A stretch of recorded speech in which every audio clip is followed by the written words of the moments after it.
Olá, meus alunos maravilhosos da primeira série Tech.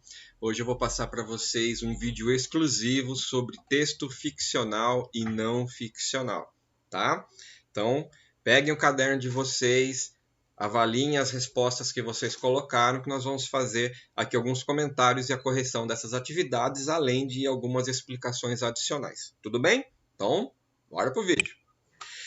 São das atividades online da semana 17 de maio de 2020. Eu passei para vocês aqui esses dois textos, né? Os dois textos a seguir são exemplos da produção artística contemporânea. O primeiro é um grafite feito em um espaço público na cidade de Granada, na Espanha. Ou seja, representa a chamada street art, arte de rua. O segundo é um haikai do poeta niteroiense de Niterói, né, Rio de Janeiro, Paulo Roberto Secchetti. Texto 2. Na tarde, com zelo, meu gato rola novelo. Sonho ou pesadelo? E aí nós temos o grafite que faz um link com o haikai. O que é um haikai? Coloquei para vocês que é uma forma de poesia japonesa caracterizada pela brevidade e pela força imagética. Imagem, tá? Evoca uma imagem na nossa mente. Em sua estrutura clássica, o haikai é composto de 3 versos com 5, 7 e 5 sílabas poéticas, tendo como tema a natureza ou as estações do ano. Muitos poetas brasileiros escreveram haikais como Guilherme de Almeida, Paulo Leminski e Alice Ruiz. Só um detalhe, turminha. Em breve nós vamos estudar métrica. E aí vocês vão entender que sílaba poética não tem nada a ver com divisão silábica, tá? É diferente. É diferente. Porque se eu for pegar ali na tarde com zelo e contar as sílabas, na tarde com zelo, deu 6. E veja que na estrutura diz que tem 5. Como é que tem 5 sílabas poéticas se eu contei 6? Essa diferença, aguarde. Não vamos bugar o cérebro agora. Vamos deixar para o momento correto, vocês vão entender o que é sílaba poética. Vamos voltar para a nossa atividade então. Eu passei aqui para vocês 3 perguntinhas. Claro que vocês já sabem, né? Tudo que está escrito forme grupo, a gente está fazendo sozinho, com o meu apoio, a gente vai conversando durante a semana e vocês realizam as atividades. Questão número 1, então, era para observar a obra do Street Art, ler o poema e fazer um comentário sobre cada obra. Tá? Então, era um momento apenas de vocês descreverem, levantarem hipóteses, o que você achou do grafite, o que você achou do haikai. É totalmente pessoal, não tem uma resposta correta. 2. Pensem sobre as relações entre literatura e representação da realidade, retomando o conceito de verossimilhança, que vocês já sabem que nós estudamos há pouco tempo. Converse, as questões abaixo servem para nortear o debate. Como a figura do gato é representada no texto 1? É possível reconhecer essa representação como uma cópia de um gato real? Vamos ver? A figura do gato aparece de maneira estilizada, bem desenhada, né? Mas é possível reconhecer alguns elementos dessa representação do animal como cópia pelo formato do corpo, a presença de focinho e bigode. Eu vou voltar lá no gato, consigo identificar, por mais caricaturado que seja, eu consigo ver que é um gato. Tem rabo, tem bigode, tem cabeça, tem as perninhas, tem o corpinho do gato, tá? Então eu consigo perceber isso sim. Uma cópia de um gato real? Parece bastante com um gato, né? Dá para ver que é um gato. Questão B. Outros elementos da representação do gato na street art distanciam-se de uma cópia fiel do animal existente na realidade. Agora, o que tem de diferente nesse gato que não tem nada a ver com um gato de verdade? A representação do tamanho do rabo do gato não se assemelha ao animal real. Na imagem, ela está superdimensionada. O que tem de totalmente nada a ver com o gato de verdade é o rabo dele, que deve ter uns 5 metros aqui nesse desenho, né? Totalmente nada a ver, certo? Questão C. Em um texto sobre o que é haikai, a poeta Alice Ruiz diz: sua melhor definição na opinião de muitos, é uma fotografia em palavras. O haikai se assemelha a uma fotografia? Sim ou não? E justifique. É importante que vocês observem uma cena do verso. Meu gato rola novelo. A gente vai observar aqui, ó, é o verso 2. Meu gato rola novelo. A imagem representada no poema pode ser considerada um fragmento da realidade, uma cena fotográfica. Tá? Lembra que eu falei que a imagética, o haikai evoca na nossa mente algo imagético, de imagem? Eu consigo visualizar a cena do gato se enrolando no novelo, e até eu fiz questão de colocar uma foto de um gato super fofo aqui, dormindo em cima do novelo. Olha que coisa mais linda do mundo, né? Letra D. Uma obra verossímil, aquela que, mesmo pertencendo ao universo ficcional e literário, pode ser entendida como possível para o leitor. Lembre do conceito da verossimilhança, algo que é imaginativo passa a se tornar crível, possível para o leitor. A obra de street art e o poema apresentam essa verossimilhança? É possível? Vamos ver? Algumas hipóteses podem ser consideradas nesta resposta. Na imagem, alguns alunos podem questionar se o longo rabo do gato não seria um critério para considerá-lo inverossímil. Isso não é possível, né? Outros podem falar que há uma coerência interna na obra, pois a figura do gato está em harmonia com os outros elementos da composição. Tá, esquece o rabo, vamos ver o gato. Parece verdadeiro? Parece real? Aí é verossímil, certo? O que mais? No caso do haikai, o poema apresenta uma cena plausível, em que a ação de um gato brincando com um novelo é possível. Conseguiram perceber o conceito da verossimilhança, então? Quando ele fala do gato se enrolando com o novelo, é uma coisa totalmente possível. Qual o gatinho que não brinca com o novelo de lã? Tá? Questão 3. Sintetizar as discussões sobre os dois textos e compartilhar o resultado.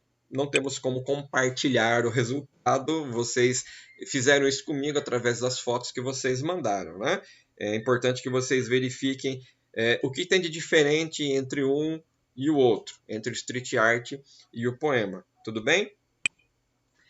Texto ficcional e não ficcional. Agora nós vamos para a continuação da nossa atividade, que é quando nós chegamos ao título do nosso vídeo. Como diferenciar um texto de ficção de um texto que não é de ficção? Os reality shows da televisão são reais ou são ficção? E outra coisa, eu posso misturar elementos reais num texto de ficção?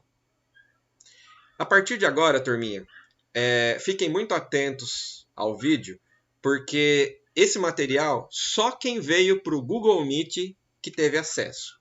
Então, uma boa parte da sala não sabe o conteúdo dessa parte do texto ficcional e não ficcional, e depois do obra aberta que vai fechar o vídeo. Tudo bem? Prestem bastante atenção e acompanhem. Texto ficcional e não ficcional. Uma das marcas da literatura contemporânea é a mistura de fatos, personagens inventados com acontecimentos, personagens reais ou autobiográficos. Mescla. Tá? Então, uma mescla, uma mistura entre fatos, personagens inventados, com acontecimentos, personagens reais. Então, eu posso misturar elementos reais com elementos inventados no mesmo texto? Sim. Com certeza. E falando sobre a fronteira que existe, ela está se tornando cada vez mais tênue, cada vez mais fina. Essa mistura, essa mescla, ela está se envolvendo cada vez mais. E aí entram os reality shows. Porque eu tenho no reality show pessoas reais que fazem tipo. Entendeu? Eles criam um personagem e fazem de conta que são determinada coisa quando na realidade não são. Então, eu tenho inúmeros exemplos de realities. Vocês citaram no Google Meet o Big Brother, Fazenda, e tem algumas pessoas que você Não pode ser verdade, né? Eles criam um personagem. Então existe o que diz aqui no parágrafo 3 em negrito, um processo de ficcionalizar. Tudo bem? Obra aberta. A literatura pode desempenhar várias funções. É possível supor que no ato de criação, cada escritor tenha em mente um público leitor e determinadas intenções. Então você, que vai criar um texto, você tem que ter um leitor na sua cabeça. Público-alvo. Quando vocês estudaram comigo no 8º ano, vocês se lembram lá dos anúncios publicitários, das campanhas publicitárias, público-alvo. A gente ficou o ano inteiro falando disso. No texto é a mesma coisa. Quando eu escrevo para alguém. Então eu tenho que ter esse alguém em mente, tá? A leitura de um texto literário pode mobilizar ideias, sensações, sentimentos diversos em diferentes leitores. A ideia que o leitor A vai ter do seu texto pode ser diferente da ideia que o leitor B vai ter do mesmo texto. O sentimento do leitor X vai ser diferente do sentimento apresentado pelo leitor Y. As pessoas são diferentes, as reações são diferentes também. E eu passei o texto Faroeste para vocês com as seguintes perguntas. Ainda tem aqui um assim ainda. No conto, o escritor organiza 2 faroestes distintos. O primeiro típico das narrativas de filmes de cowboy dos Estados Unidos na década de 40 e 50, conhecido como western. Já o segundo faroeste apresenta referência temporal por meio da palavra hoje, na frase qual dos dois é o vilão hoje? Então vamos lá para as perguntas? Estabeleça a relação entre o título do conto faroeste com a sua narrativa. Vou pegar o título faroeste, o que tem aqui no texto que vocês leram, qual a relação entre eles? O título faroeste pode ser relacionado à presença das personagens típicas de histórias de faroeste, mocinho e o bandido, né? Aqueles duelos, bem como se referir a um lugar sem lei, sem ética, sem justiça, pistoleiro, entendeu? Como o mocinho e o vilão são caracterizados no início do conto. O mocinho é caracterizado como um homem bom, puro e justo. O vilão é caracterizado como cínico, trapaceiro e cruel. São caracterizações típicas das figuras do mocinho e do bandido nas narrativas de faroeste. Típico, né? O mocinho é bonzinho, o vilão é malvado. E um contra o outro faz os duelos, bang bang, tiro para todo lado, né? Associe o uso dos marcadores temporais naquele tempo e hoje à construção da oposição entre mocinho e bandido no início do conto.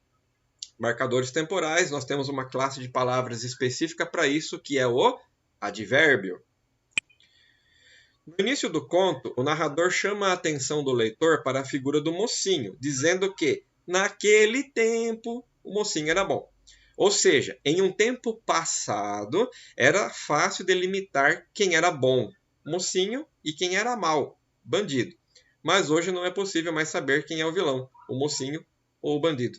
Portanto, na segunda parte do conto, o narrador destaca pelo marcador hoje uma nova conduta ética do mocinho e desfaz a oposição inicial entre mocinho e bandido.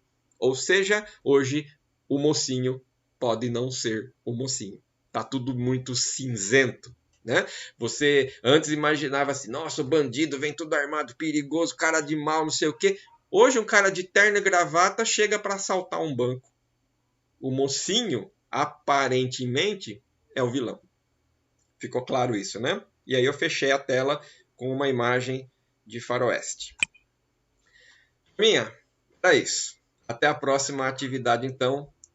Um grande beijo a todos. Fiquem com Deus e em breve a gente se encontra.